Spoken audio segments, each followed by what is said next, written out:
Welcome back to the Deep Dive. Today we're tackling something really critical if you're trying to get fluent in English. We're going after that little voice in your head, the inner translator. Ah, yes, that mental middleman, the one that makes you hear English, translate it back to your own language, think up a reply, and then translate that back into English before you speak. Exactly. It's slow, it adds a ton of anxiety, and frankly, it makes your sentences sound, well, unnatural, sometimes filled with filler words. You end up sounding hesitant. So for this deep dive, we've pulled together strategies, some really clever cognitive hacks, actually, from top English language trainers.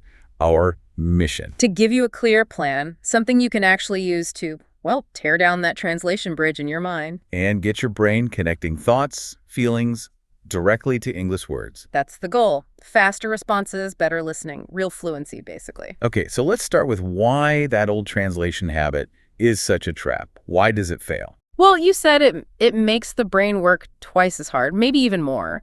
Neurologically speaking, you're kind of forcing these two language systems to run in parallel when they shouldn't. You interrupt your English thinking pathway with demands from your native language. Which just isn't sustainable, right? Especially not in fast conversations. Think about work meetings or just chatting with friends. Absolutely. You miss the flow, you miss the moment, you're always playing catch up. You end up being the person who's always like 2 beats behind everyone else. And that lag makes you sound hesitant even if your actual grammar is spot on. Plus, there's the accuracy issue. Oh yeah, translating word for word. That can lead to some really odd results. We see it all the time. Learners might say, I have cold, because that's how it works in their language, instead of the natural English, I am cold. Or open the light. Instead of turn on the light. Yeah, your native language habits just interfere directly with how English actually works. So our sources kept pointing to 4 big mistakes that really lock people into this translation habit. The first one's obvious, right? Just relying too much on translating. Definitely. Using it as a crutch you never put down. The second one is huge. Getting bogged down thinking about grammar rules while you're trying to talk. Like stopping to mentally check verb conjugations. Exactly.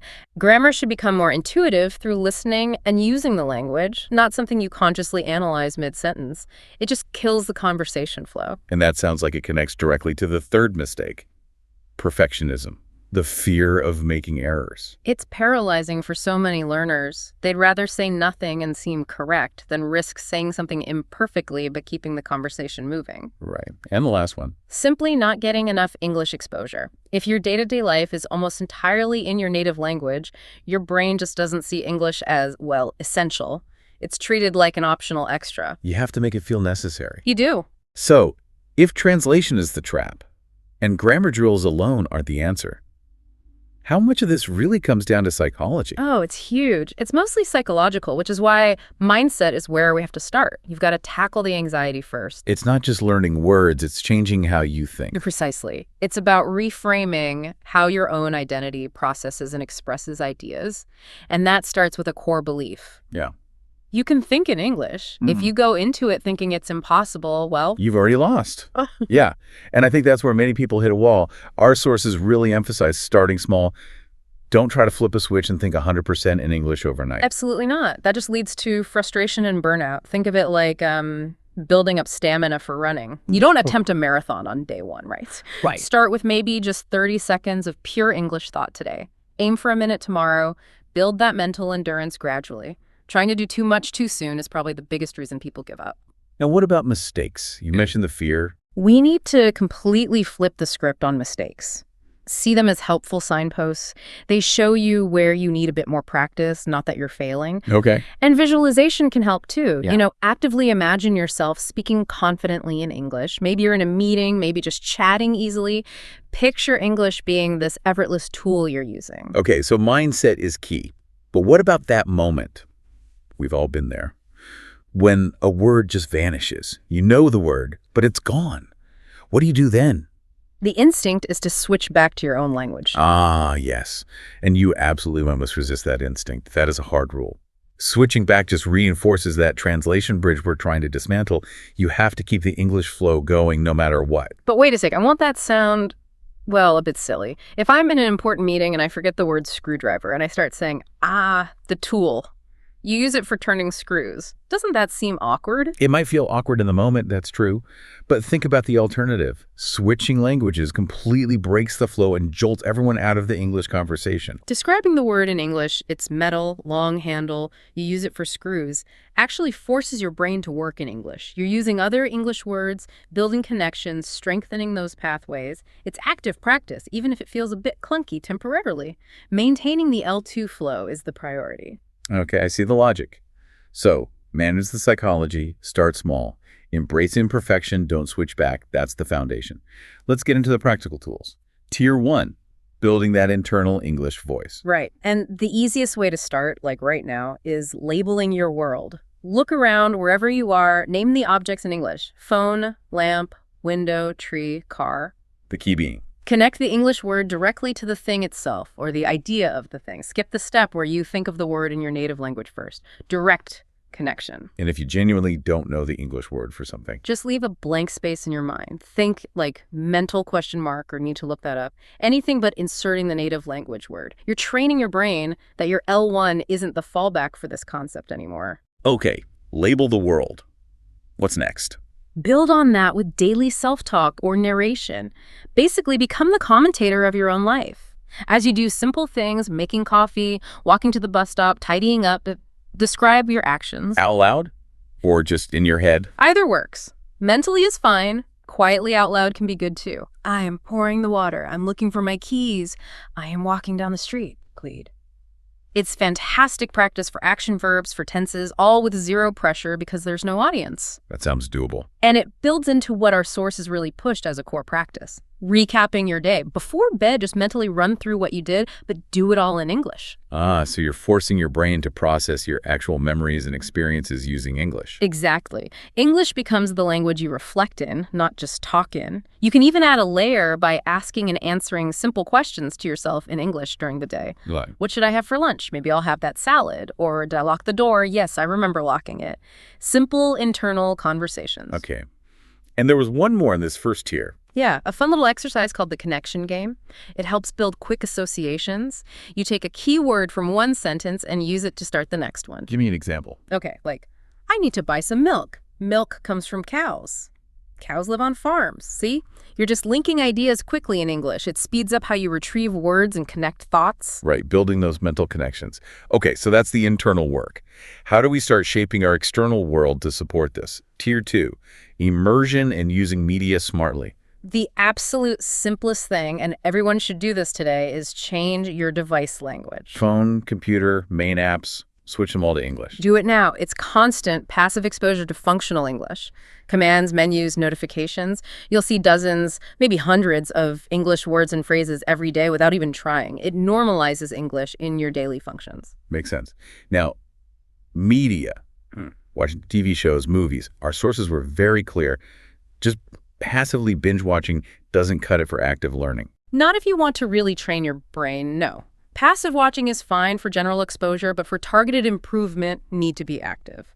They laid out this pretty structured 7-step approach for learning from TV series. Okay, let's break it down. First, always watching the original English, right? Avoid dubbed versions. Definitely. English audio. You can use English subtitles if you need them, especially at first, but the goal is eventually to turn those off too. Okay, step 1. Before you even watch, write down one sentence predicting what you think might happen in the episode or segment. Step 2.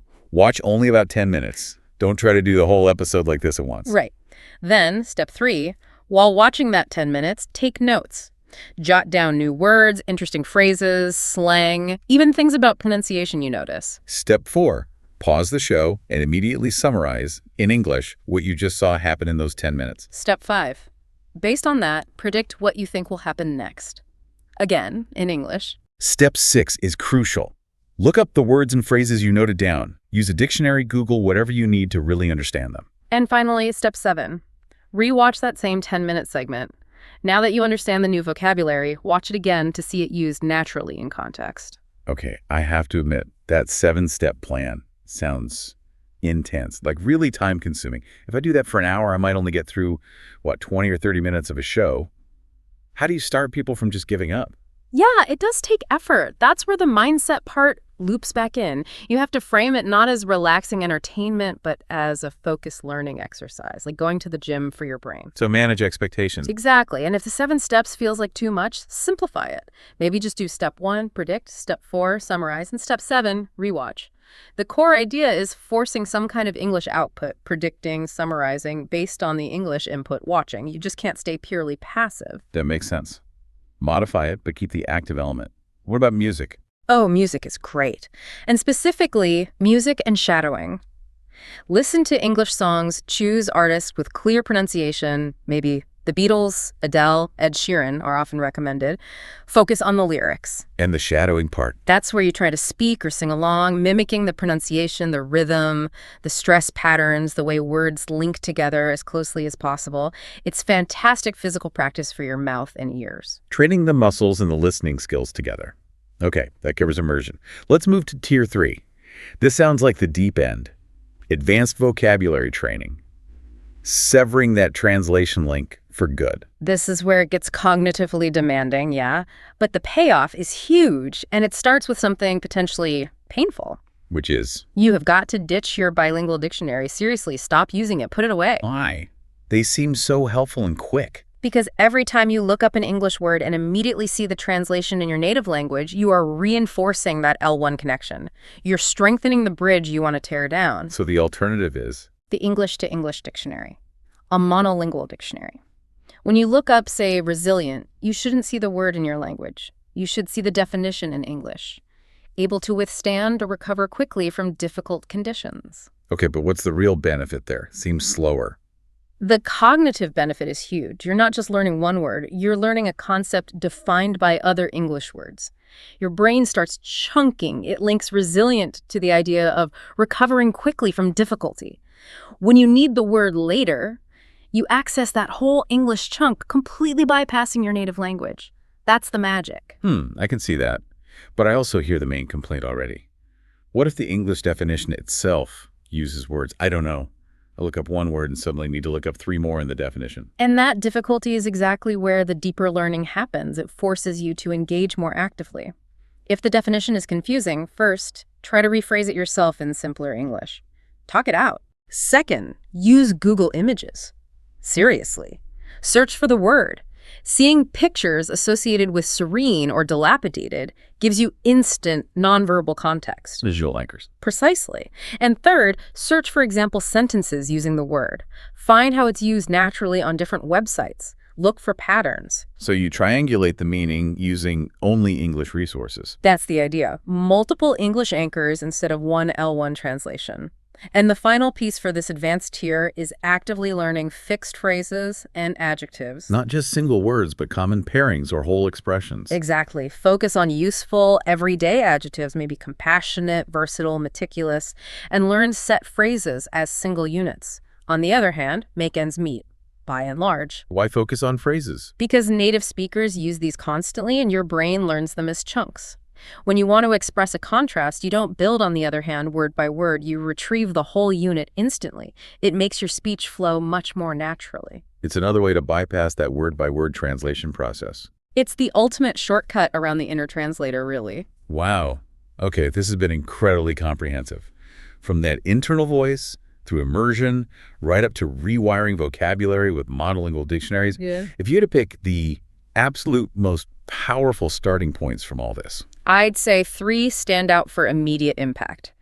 Labeling your world, start connecting English words directly to things you see. Daily self-talk narration, get used to forming simple English sentences about your actions. And making that commitment, however tough at first, to the monolingual dictionary. So here's the challenge for everyone listening. Yes, don't just think about this, do it. Starting today. Pick just one strategy, maybe the self-talk, describing your actions and commit. Just 5 or 10 minutes. Every single day for the next week. Pure English practice. You're not going to magically be fluent by next week, obviously, but what you will start noticing are those little moments, those small wins where your brain just jumps straight to English without you even telling it to. It skips the translation. And that's the sign it's working. Remember, fluency isn't about perfection. It's not about having 0 accent or never making a mistake. It's about communicating effectively, confidently, and, well, quickly enough for real conversation. It's not a spectator sport. Absolutely not. You can't learn just by watching or listening passively any more than you could learn cricket by just watching matches. You have to get on the field. You have to actively train your brain. Consistency is the only magic there is. And it starts with that very first decision to think, even for a moment, in English.